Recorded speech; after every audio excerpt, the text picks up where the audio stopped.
Next up, we have Kendall Lake and Meghan McHenry from the Watershed Institute and Social Work presenting on offset study abroad.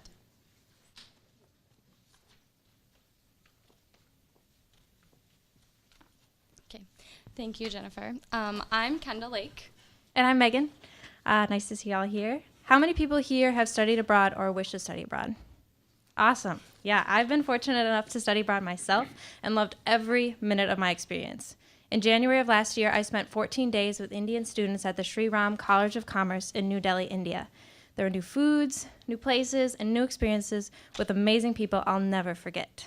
Studying abroad was one of the best opportunities I've had at UW-EC, and I'm so grateful our university offers such a wide diversity of programs. However, my study abroad experience didn't come without a cost, an environmental cost to be exact. My flight to and from India emitted CO2, a gas contributing to our Earth's climate and causing negative impacts in our environments. But our campus decided it wasn't going to sit idly by and watch the world melt.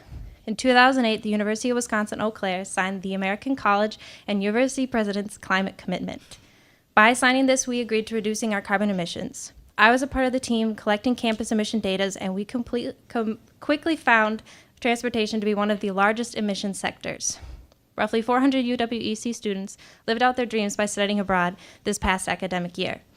In order to offset their air travel, we would have to recycle an additional 110 garbage trucks of waste or allow almost 60,000 trees to grow for over 10 years.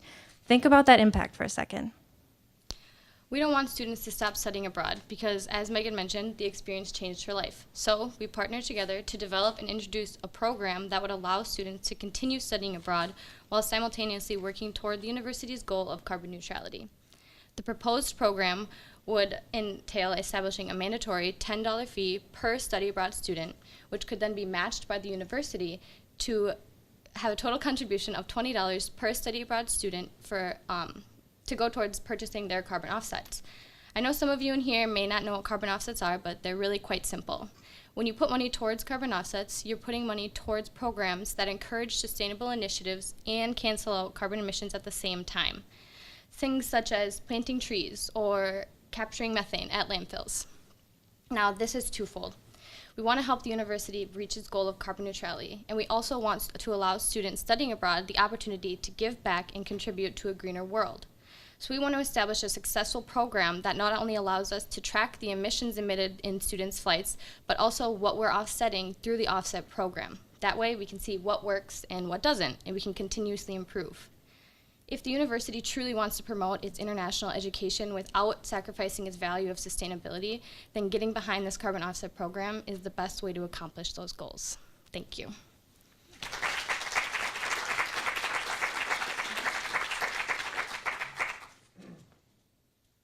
Percentage of our carbon footprint comes from travel? You mentioned it was the largest. It's one of the largest. So transportation, heating, electricity kind of take the most.